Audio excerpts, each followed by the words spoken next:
अज मैं 12वीं जमात की पंजाबी लाजमी की पुस्तक विच दर्ज प्रोफैसर पूरन सिंह की कविता पुराने पंजाब नूं आवाज़ां दे बारे विचार कर रही हाँ। कविता बारे विचार करने तो पहला मैं तुहाडे नाल प्रोफैसर पूरन सिंह बारे कुछ गल्लां साझीआं करनियां चाहुंदी हाँ।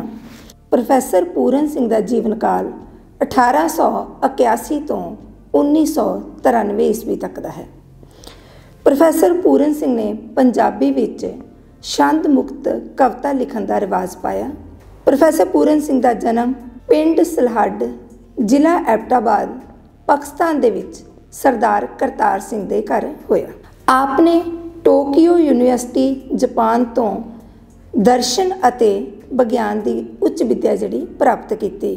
जापान विच आप नूं उत्थों दे वातावरण अते बोधी सभ्यता ने बहुत प्रभावित किया। उत्थे आप बोधी बन गए। बाद विच स्वामी राम तीर्थ के प्रभाव अधीन आप वेदांती बन गए। उस तो बाद आप भाई वीर सिंह जी नाल मिले। भाई वीर सिंह जी के मिलाप के नाल आप दोबारा सिख धर्म विच प्रवेश कर गए। प्रोफैसर पूरन सिंह ने पूर्वी अते पश्चिमी साहित्य का अध्ययन किया। आपने पंजाबी तो इलावा अंग्रेजी विच भी पुस्तकां लिखियां। प्रोफैसर पूरन सिंह की रचना का मूल भावें अध्यात्मवाद सी, पर यह अध्यात्मवाद बड़ा विशाल अते डूंघेरा सी।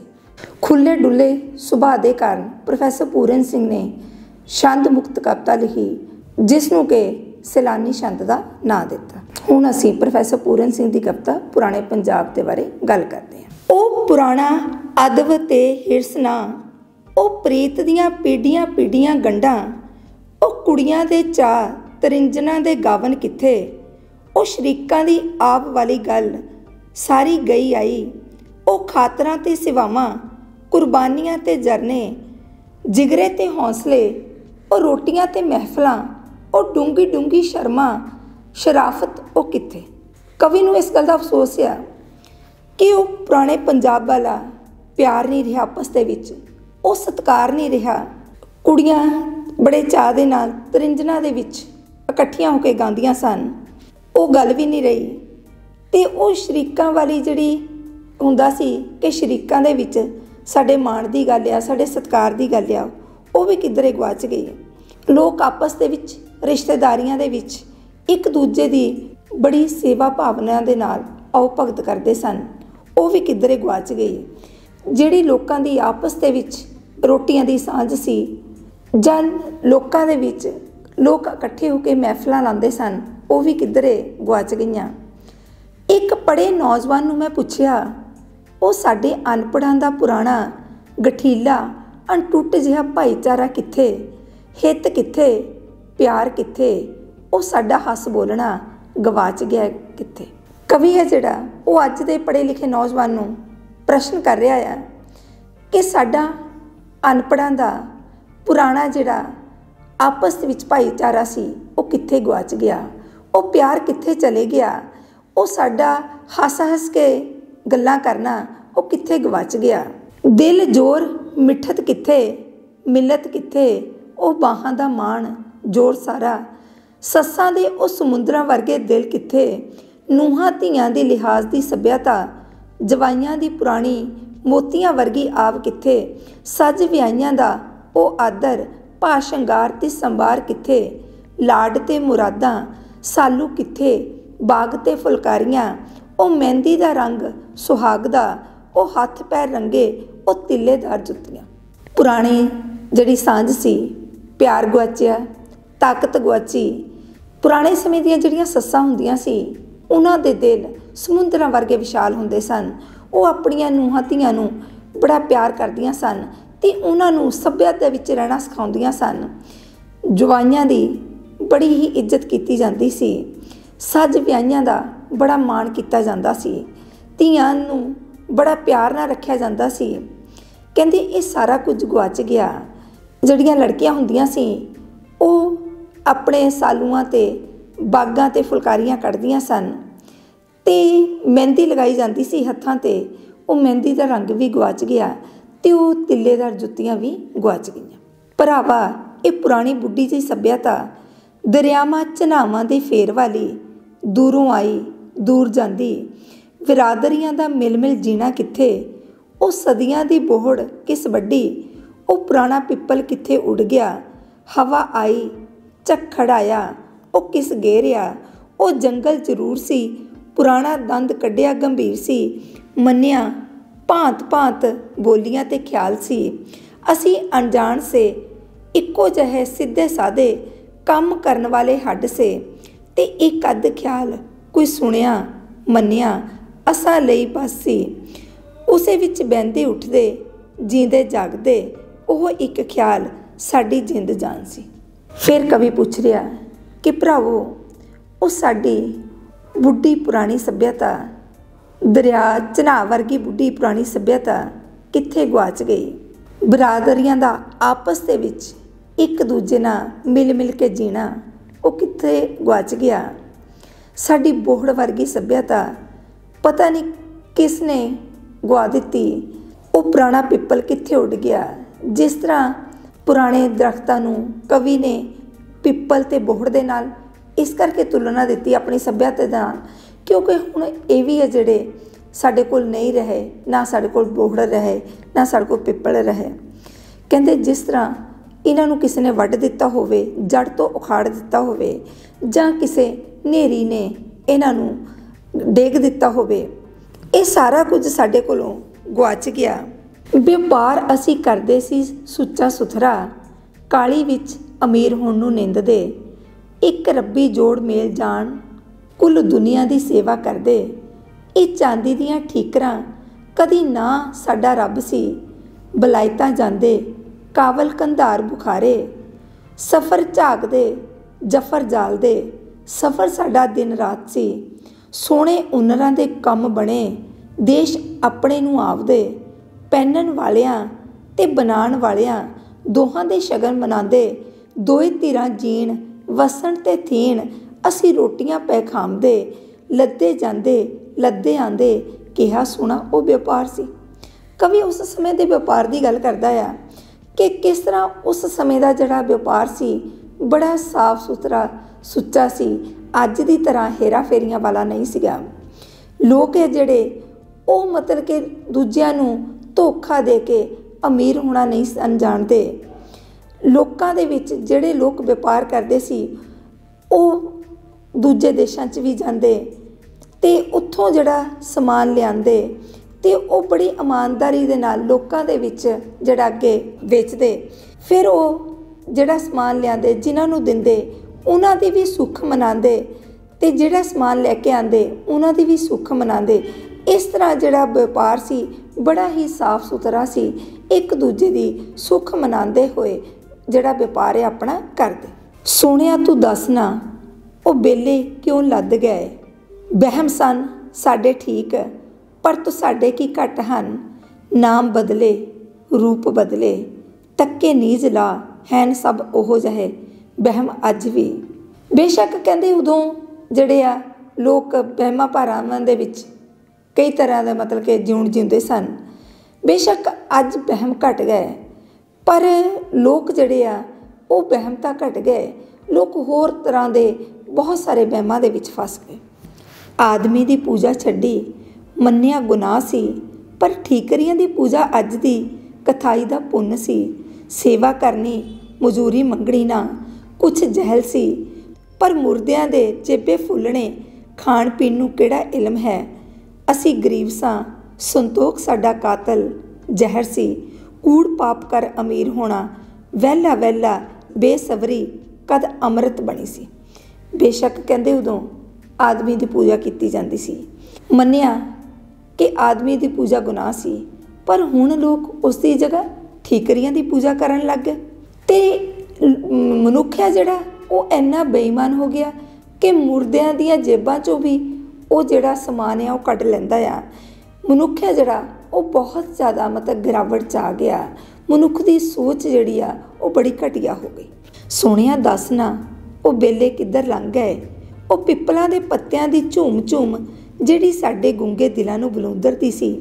ਉਹ ਖੜਕਦੇ ਕਿਉਂ ਨਿੰਮੋ ਝੂਣ ਹੋ ਅੱਜ, ਕੋਈ ਨਾਚ ਉਹਨਾਂ ਦਾ ਨਾ ਹੁਣ ਦੇਖਣ ਆਉਂਦਾ ਕਿ ਅੰਦਰ ਦੀ ਖੁਸ਼ੀ ਸਾਰੀ ਮਰ ਗਈ। ਭੱਠ ਪਈ ਅੱਜ ਦੀ ਸੱਭਿਅਤਾ ਜਿਹੜੀ ਦੌੜਦੀ ਹੱਫਦੀ ਦੌੜ ਦੌੜ ਆਰਾਮ ਚਾਹੇ ਲੈਣਾ ਇੱਕੋ ਵੇਰੀ ਇੱਕੋ ਦਿਨ ਦੋਹਾਂ ਹੱਥਾਂ ਨਾਲ। ਬੇਸ਼ੱਕ ਕਹਿੰਦੇ ਉਦੋਂ ਕਵੀ ਇੱਥੇ ਪੁੱਛ ਰਿਹਾ ਹੈ, ਕਹਿੰਦੇ ਉਹ ਸਮਾਂ ਕਿੱਧਰ ਗੁਆਚ ਗਿਆ, ਨਾ ਹੀ ਹੁਣ ਪਿੱਪਲਾਂ ਦੇ ਪੱਤਿਆਂ ਦੀ ਜਿਹੜੀ ਆ ਚਰਨਾਹਟ ਨੂੰ ਕੋਈ ਮਹਿਸੂਸ ਕਰਦਾ ਆ। ਉਹਨਾਂ ਦੀ ਖੜਖੜ ਸੁਣਨ ਵਾਸਤੇ ਕਿਸੇ ਕੋਲ ਸਮਾਂ ਨਹੀਂ। ਕਵੀ ਨੂੰ ਇਸ ਗੱਲ ਦਾ ਬੜਾ ਦੁੱਖ ਆ ਕਿ ਉਹ ਸੱਭਿਅਤਾ ਪਤਾ ਨਹੀਂ ਕਿੱਧਰ ਗੁਆਚ ਗਈ, ਜਿਸ ਦੇ ਵਿੱਚ ਕਿ ਇੰਨਾ ਪਿਆਰ ਸੀ, ਚਾਅ ਸੀ। ਅੰਬਾਂ ਦੇ ਬੂਰ ਪਏ ਕਿਰਦੇ ਬੇਵਸ ਹੋ, ਕੋਈ ਸੋਹਣੀਆਂ ਪਿੰਗਾਂ ਹੁਣ ਝੂਟਦੀਆਂ ਨਾ। ਇਹ ਕੀ ਹੈ ਮੁਰਦ ਹਾਣ ਜਹੀ, ਉਹ ਹੁਣ ਪੁਰਾਣੇ ਵਿਆਹ ਦੇ ਰੰਗ ਨੇ ਢੰਗ ਨੇ। ਕੁਝ ਉਦਲਣ ਉਦਾਲਣ ਜਿਹਾ ਵਸ ਲੱਗਦਾ, ਉਹ ਜੰਜਾਂ ਕਿੱਥੇ, ਉਹ ਬੇਹਲ ਕਿੱਥੇ, ਉਹ ਖੁੱਲ ਉਹ ਚਾਅ, ਦੱਸੋ ਨਾ ਕਿੱਥੇ ਟੁਰ ਗਿਆ ਸਾਰਾ। ਉਹ ਸ਼ਗਨ ਮਨਾਵਣੇ, ਉਹ ਢੋਲਕੀਆਂ ਦੇ ਗੀਤ ਜਿਹੜੇ ਰੀਤ ਦੀ ਰਗ ਰਗ ਛੇੜਦੇ, ਉਹ ਕੁੜੀਆਂ ਕੰਬਾਰੀਆਂ ਦੇ ਚਾਅ ਦੇ ਟੱਪੇ, ਨਿੱਕੇ ਨਿੱਕੇ ਕੋਇਲਾਂ ਦੀਆਂ ਭਾਂਤ ਭਾਂਤ ਬੋਲੀਆਂ, ਉਹ ਰਾਗ ਨਵੇਂ ਨਵੇਂ ਸੱਜਰੇ, ਸਿੱਜੇ ਸਿੱਜੇ ਭਿੱਜੇ ਭਿੱਜੇ ਰੂਹਾਂ ਵਿੱਚੋਂ ਜਿਹੜੇ ਨਿਕਲਦੇ, ਉਹ ਘੋੜੀਆਂ, ਉਹ ਸੁਹਾਗ, ਉਹ ਦੋ ਦੋ ਗੱਲਾਂ ਤੇ ਹਾਸੇ, ਉਹ ਮੁਖੌਲੀ ਤਬੀਅਤਾਂ ਖੁਸ਼ੀ ਭਰਨ ਵਾਲੀਆਂ, ਉਹ ਦਾਤੇ, ਉਹ ਭੰਡਾਰੀ, ਉਹ ਜਾਂਜੀ, ਉਹ ਮਾਂਜੀ, ਉਹ ਜੰਜਾਂ ਜਗਮਗ ਕਿੱਥੇ, ਕੇਸਰ ਦੀਆਂ ਰੰਗੀਆਂ, ਉਹ ਲਾੜੇ ਦਾ ਘੋੜੀ 'ਤੇ ਚੜ੍ਹਨਾ, ਉਹ ਭੈਣਾਂ ਲਾੜੇ ਦੀਆਂ ਗਾਗਾ ਵਾਗਾਂ ਦਾ ਗੁੰਦਣਾ, ਉਹ ਘੋੜੀ ਚਿੱਟੀ ਦਾ ਨਾਜ ਤੇ ਚਾਹ ਵਿੱਚ ਲਾੜੇ ਨੂੰ ਚੱਕ ਮੋਢੇ ਖੁਸ਼ੀ ਥੀਣਾ, ਉਹਦੇ ਗਲ ਦੀਆਂ ਗਾਨੀਆਂ ਦਾ ਭੈਣਾਂ ਨਾਲ ਰਲ ਮਿਲ ਗਾਵਣਾ। ਕਵੀ ਨੂੰ ਬੜਾ ਦੁੱਖ ਹੈ ਇਸ ਗੱਲ ਦਾ, ਬੜਾ ਅਫਸੋਸ ਹੈ ਇਸ ਗੱਲ ਦਾ ਕਿ ਨਾ ਹੀ ਉਹ ਅੰਬਰ ਹੈ ਜਿੱਥੇ ਕਿ ਅੰਬਾਂ ਦੇ ਉੱਤੇ ਪੀਂਘਾਂ ਪਾ ਕੇ ਕੁੜੀਆਂ ਝੂਟਦੀਆਂ ਸਨ, ਅਤੇ ਨਾ ਹੀ ਉਹ ਵਿਆਹ ਰਹੇ। ਵਿਆਹਾਂ ਦੇ ਵਿੱਚ ਲੋਕੀ ਬੜੇ ਮਤਲਬ ਕਿ ਚਾਅ ਦੇ ਨਾਲ ਬੜੀਆਂ ਰੰਗੀਨੀਆਂ ਹੁੰਦੀਆਂ ਸੀ। ਵਿਆਹ ਦੇ ਵਿੱਚ ਇੱਕ ਚਾਅ ਜਿਹਾ ਹੁੰਦਾ ਸੀ, ਉਹ ਸਾਰਾ ਕੁਝ ਖਤਮ ਹੋ ਗਿਆ। ਨਾ ਹੀ ਉਹ ਉਸ ਤਰ੍ਹਾਂ ਹੁਣ ਜੰਜਾਂ ਆਉਂਦੀਆਂ ਆ, ਅਤੇ ਨਾ ਹੀ ਲੋਕਾਂ ਕੋਲ ਹੁਣ ਬੇਹਲਿਆ। ਇਹ ਸਾਰਾ ਕੁਝ ਪਤਾ ਨਹੀਂ ਕਿੱਥੇ ਚਲੇ ਗਿਆ, ਅਤੇ ਨਾ ਹੀ ਲੋਕ ਉਸ ਤਰ੍ਹਾਂ ਹੁਣ ਸ਼ਗਨ ਮਨਾਉਂਦੇ ਆ, ਅਤੇ ਨਾ ਹੀ ਕਈ ਕਈ ਦਿਨ ਪਹਿਲਾਂ ਢੋਲਕੀਆਂ 'ਤੇ ਗੀਤ ਗਾਏ ਜਾਂਦੇ ਆ। ਕੁਆਰੀਆਂ ਕੁੜੀਆਂ ਦੇ ਮਨ ਵਿੱਚ ਜਿਹੜਾ ਚਾਅ ਹੁੰਦਾ ਸੀ ਉਹ ਕਿੱਧਰੇ ਅਲੋਪ ਹੋ ਗਿਆ। ਰੂਹਾਂ ਦੇ ਵਿੱਚੋਂ ਇਹ ਸਾਰਾ ਕੁਝ ਖਤਮ ਹੋ ਗਿਆ, ਅਤੇ ਨਾ ਹੀ ਹੁਣ ਉਸ ਤਰ੍ਹਾਂ ਘੋੜੀਆਂ 'ਤੇ ਸੁਹਾਗ ਗਾਏ ਜਾਂਦੇ ਆ, ਅਤੇ ਨਾ ਹੀ ਹੁਣ ਜਾਂਜੀਆਂ ਨੂੰ ਸਿੱਠਣੀਆਂ ਦਿੱਤੀਆਂ ਜਾਂਦੀਆਂ ਆ, ਅਤੇ ਲਾੜੇ ਦਾ ਘੋੜੀ ਚੜ੍ਹਨਾ ਵੀ ਉਸ ਤਰ੍ਹਾਂ ਦਾ ਨਹੀਂ ਰਿਹਾ। ਭੈਣਾਂ ਵਾਗ ਫੜਦੀਆਂ ਸਨ, ਉਹ ਵੀ ਕਿੱਧਰੇ ਗੁਆਚ ਗਿਆ। ਇਹ ਸਾਰੇ ਜਿਹੜੇ ਪੁਰਾਣੇ ਰੀਤੀ ਰਿਵਾਜ ਸੀ, ਬੜੇ ਚਾਅ ਅਤੇ ਮਲਾਰ ਨਾਲ ਜਿਹੜੇ ਕੀਤੇ ਜਾਂਦੇ ਸੀ, ਪਤਾ ਨਹੀਂ ਇਹ ਕਿੱਧਰੇ ਗੁਆਚ ਗਏ। ਇਸ ਗੱਲ ਦਾ ਕਵੀ ਨੂੰ ਬੜਾ ਦੁੱਖ ਆ, ਅਫਸੋਸ ਆ। ਉਹ ਨੇਜੇ ਬਾਜ਼ੀਆਂ ਵਿਆਹਾਂ 'ਤੇ, ਉਹ ਰੰਗ ਬਿਰੰਗ ਦੀਆਂ ਚੋਚਲਾਂ, ਉਹ ਖੇਡਾਂ, ਉਹ ਕੌਡੀਆਂ, ਉਹ ਖੁੱਲ੍ਹੇ ਖੇਤਾਂ ਵਿੱਚ ਦੌੜਾਂ ਖੁਸ਼ੀ ਦੀਆਂ, ਉਹ ਦਰਿਆਵਾਂ ਦਾ ਨਹਾਉਣ ਜਾਣਾ, ਢੋਲਕੀ ਵੱਜਦੇ, ਉਹ ਸੌਂਚੀਆਂ, ਉਹ ਕੁਸ਼ਤੀਆਂ, ਅਖਾੜੇ ਅਤੇ ਕਬੱਡੀਆਂ। ਕਵੀ ਨੂੰ ਇਸ ਗੱਲ ਦਾ ਵੀ ਅਫਸੋਸ ਹੈ ਕਿ ਨਾ ਹੀ ਉਹ ਅਖਾੜੇ ਰਹੇ, ਨਾ ਹੀ ਉਹ ਕੁਸ਼ਤੀਆਂ ਰਹੀਆਂ। ਇਹ ਸਾਰਾ ਕੁਝ ਕਿਸ ਤਰ੍ਹਾਂ ਜਿਹੜੇ ਆ ਨੌਜਵਾਨ ਖੇਤਾਂ ਦੇ ਵਿੱਚ ਖੁਸ਼ੀ ਖੁਸ਼ੀ ਜਾਂਦੇ ਸੀ, ਦਰਿਆਵਾਂ 'ਤੇ ਨਹਾਉਣ ਜਾਂਦੇ ਸੀ, ਇਹ ਸਾਰਾ ਕੁਝ ਕਿਧਰੇ ਗਵਾਚ ਗਿਆ। ਸਭ ਜੀਣ ਦਾ ਚਾਅ, ਹੋਣ ਦਾ ਮਾਣ, ਥੀਣ ਦਾ ਨਸ਼ਾ ਕਿੱਥੇ, ਉਹ ਪਿਆਰੀ ਬਸੰਤ ਦੀਆਂ ਫੁੱਲਾਂ ਦੀਆਂ ਹੋਲੀਆਂ, ਬਾਗ ਬਾਗ ਭਰ ਪਿਚਕਾਰੀਆਂ ਰੂਪਾਂ ਦਾ ਖੇਡਣਾ, ਬਾਗਾਂ ਦੇ ਵਿੱਚ ਜਾ ਕੇ ਪਿਚਕਾਰੀਆਂ ਦੇ ਨਾਲ ਖੇਡਣਾ, ਉਹ ਸਾਰਾ ਕੁਝ ਗੁਆਚ ਗਿਆ। ਉਹ ਲੋਹੜੀ ਦੀਆਂ ਲੱਕੜਾਂ ਦੀ ਮੰਗ ਬੂਹੇ ਬੂਹੇ, ਉਹ ਕੁੜੀਆਂ ਦਾ ਜੁੜਨਾ, ਅੱਗ ਦੇ ਚਫੇਰੇ 'ਤੇ ਗਿੱਧੇ ਪਾ ਪਾ ਗਾਣਾ। ਲੋਹੜੀ ਦੇ ਦਿਨ ਘਰ ਘਰ ਤੋਂ ਜਾ ਕੇ ਲੱਕੜਾਂ ਮੰਗ ਕੇ ਲਿਆਉਣੀਆਂ, ਇਸ ਤਰ੍ਹਾਂ ਖੁਸ਼ੀ ਖੁਸ਼ੀ ਰਲ ਮਿਲ ਕੇ ਲੋਹੜੀ ਜਿਹੜੀ ਆ ਮਨਾਉਣੀ, ਉਹ ਸਾਰਾ ਕੁਝ ਕਿੱਧਰੇ ਗੁਆਚ ਗਿਆ। ਵਹਿਮ ਜੇ ਉੱਡੇ ਤਾਂ ਉੱਡੇ ਸਦਕੇ, ਵਹਿਮਾਂ ਦਾ ਉੱਡਣਾ ਜ਼ਰੂਰ ਸੀ, ਪਰ ਸਾਡੀਆਂ ਸਾਰੀਆਂ ਖੁਸ਼ੀਆਂ ਨਾਲੇ ਗਈਆਂ। ਜਿੰਦ ਕਿੱਥੇ ਟੁਰ ਗਈ, ਨਾਲੇ ਰੂਹ ਕਿੱਥੇ ਟੁਰ ਗਿਆ। ਔਖਾ ਹੈ ਜਿੰਦਾ ਫਸਲੀਆਂ ਨੂੰ ਕੱਢਣਾ, ਕੰਡੇ ਨਾਲੋਂ ਫੁੱਲ ਨੂੰ ਤੋੜਨਾ, ਫੁੱਲ ਨੂੰ ਮਾਰਨਾ ਹੈ। ਦੱਸੋ ਨਾ ਇਹ ਕੀ ਹੋਇਆ, ਕਿਸ ਲਈ ਸਭ ਕੁਝ ਖੋਇਆ। दवाई खा मरीज ही मोया, साडे हथ की आया, दिल साडे सखणे लाट बुझ गई। कवि नूं बड़ा पछतावा आ, उसनूं बड़ा दुख है इस गल का कि वहम तो चलो जाना ही सी, लोग जिहड़े आ विग्यान के युग च आ गए, वहम खत्म हो गया, पर वहम ही साडे कोलों नहीं गया, साडे कोलों तो साड़ियाँ खुशियाँ ही चले गईयां। वो पुरानियां रूहां जिहड़ियां वो पता नहीं किधरे गवाच गईयां। कंडे दे नाल फुल सी, उसनूं तोड़िया, कंडा तो चलो असी कंडियां नूं वख किता फुल्लां नालों, पर इस तरह नहीं होया। ये तो एक किस्म का मरीज नूं ठीक करन दी बजाए मरीज जिहड़ा उही मर गया। कवि नूं दुख आ कि बेशक असी नवीं सभ्यता दे विच प्रवेश किया, पर पुराना साडे कोल जिहड़ी बहुत ही साडी अमीर सभ्यता सी वो तो साडे कोलों गवाच गई, वो तो साडे कोलों खुस गई। नवीं सभ्यता दे विच असी वो कुछ नहीं पाया जो असी पुराना खोया गवाया। इस तरह कवि ने मतलब इस कविता के रूप विच जिहड़ा उन्होंने दुख आ पुराने पंजाब की सभ्यता गवाच जाण दा उन्हें साझा किया। हुण असी एक एक नंबर वाले प्रश्न जिहड़े कर लैंदे हां। पुराने पंजाब नूं आवाज़ां नां दी कविता दे कवि दा की नां है? प्रोफैसर पूरन सिंह। पुराने पंजाब नूं आवाज़ां कविता विच कवि भाईचारे बारे किस तो पुछदा है? अज दे पढ़े लिखे नौजवान तो। कवि अनुसार पुराने पंजाब विच सस्सां दे दिल किहो जिहे सन? सस्सां दे दिल विशाल समुद्रां वर्गे सन।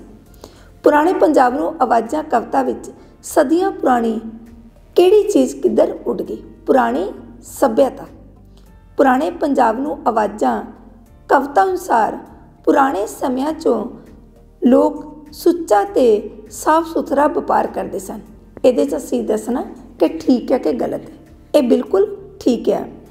पुराने पंजाब नूं आवाज़ां कविता च कवि नूं मनुक्खां दी पूजा की थां ठीकरियां दी पूजा करन दा दुख है। ये असीं हाँ जां ना च जवाब देना है। ये भी हाँ आ, क्योंकि कवि नूं इस चीज़ का दुख है कि मनुख की थां हुण ठीकरियां दी पूजा होण लग गई। वो पुराने विआह दे डैश नहीं डैश नहीं, वो हुण पुराने विआह दे रंग नहीं ढंग नहीं। पुराने पंजाब नूं आवाज़ां कविता विच भरपूर चित्रण किस गल दा होया है? पंजाबी सभ्याचार दा। ये एक एक नंबर वाले प्रश्न से। हुण असीं प्रोफैसर पूरन सिंह की कविता पुराने पंजाब नूं आवाज़ां दा केंद्री भाव कर लैंदे। पुराने पंजाब की सभ्यता बहुत ही अमीर सभ्यता है। कवि नूं दुख है कि जिहड़ी पुरानी सभ्यता वो साडे कोलों गवाच गई। पुराने लोग जिहड़े विशाल दिलां वाले सन वो भी नहीं हुण रहे। सस्सां दे दिल बड़े विशाल समुद्रा वर्गे सन वो भी नहीं हुण रहे। ते हुण वालियां विआह शादियां भी उवें दियां नहीं रहियां, ना ही वो लोक खेडां रहियां आ। सारियां वो रंगीनियां जिहड़ियां खत्म हो गईयां। इस गल का कवि नूं बड़ा दुख है। यही इसका केंद्री भाव है।